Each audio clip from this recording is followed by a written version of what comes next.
The offenders in this unit are locked down for 23 hours a day. And when they're allowed out for their 60-minute break, they're kept apart in individual steel cages.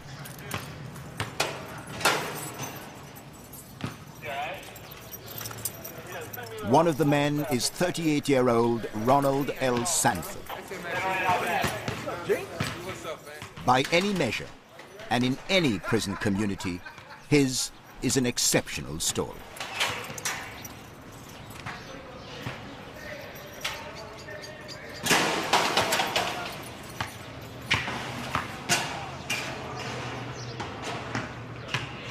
When did you come here to Indiana State Prison? Oh, well, I came here in 1989 at the age of 15 years old. I was actually convicted of the crime that I'm here for at the age of 13 years old. And what was the crime? Double homicide. So I committed a double homicide at the age of 13 years old. At the age of 15, my case had ran its course through the court, and I was sitting here to this prison in 1989. A double homicide? Yes, sir. At the age of 13? 13, yes, sir.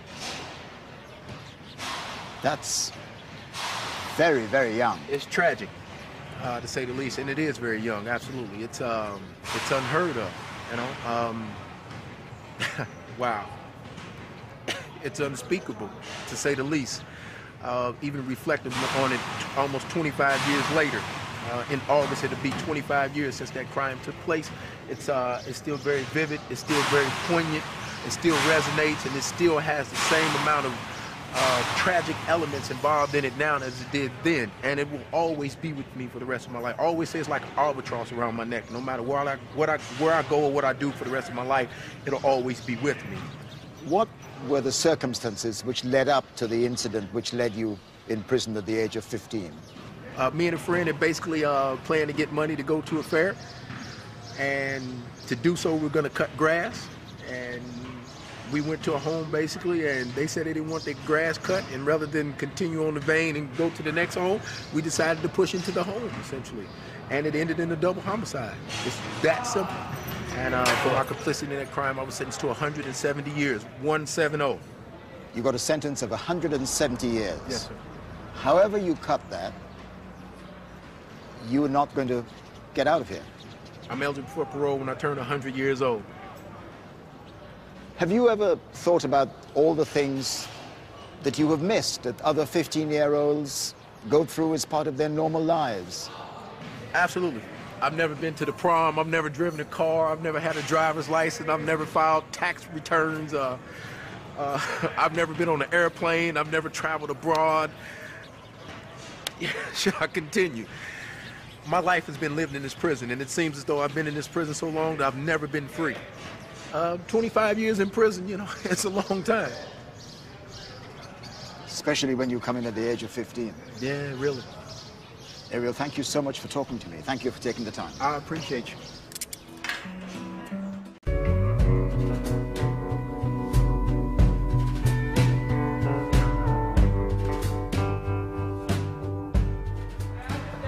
Back down 200.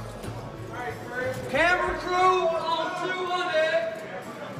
Camera crew. I went back to the administrative segregation unit to see Ronald L. Sanford again. His story haunted me, a killer when he'd barely entered his teens. RL, hi. How are you doing? I'm all right, yourself? Good.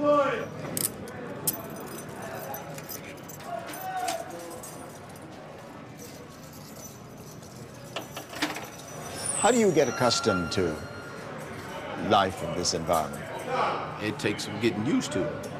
It's tough. There was a young man on the range, there was a very young man, maybe 19, 20 years old. He's exhibiting psychosis, and they took him to see the psychologist because he's having trouble adapting. This is an abnormal environment for a human being, certainly. You know, these are essentially cages, and to think that we stay in them 24 hours, 23 hours a day, come out for an hour a day, it's taxing. May I have a look in your cell about... Absolutely. Have a look at some of the books? Absolutely. You absolutely may. So. Yes, Lieutenant, would you mind opening up? I'd just like to have a look. Yes, sir. You can take whatever down you want to take down. And war against the weak, what's that about? Eugenics. Eugenics? Yes, sir. America's attempt to make a master race, essentially.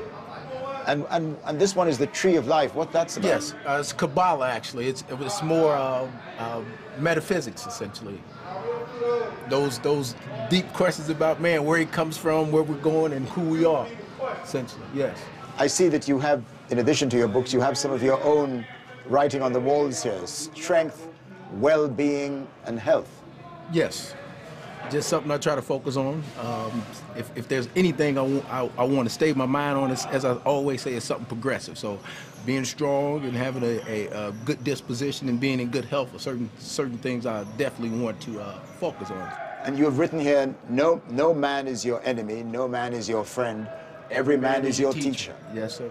I'm also standing here, and I think these are the parameters of your existence. Existence, absolutely.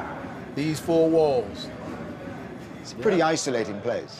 It really is, if you see it as such. It's isolated only to the extent that you think it is. You know, I mean, those books allow for a great escape and for to be able to leave the confines of the wall. So. But I'm only in here for a few minutes, and I feel it as such. I feel it. I feel the isolation. Everybody in this building feels the confinement that we're suffering here. You know, you put an animal in a cage for too great of a length of a time, it goes crazy. You know, how much more so humans? You know, so.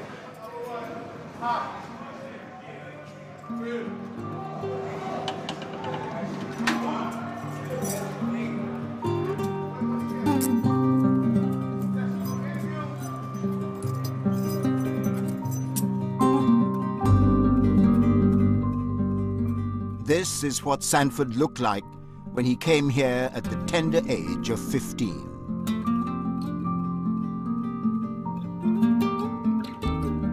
His murder of 2 elderly women in 1987 netted him the meager sum of $5.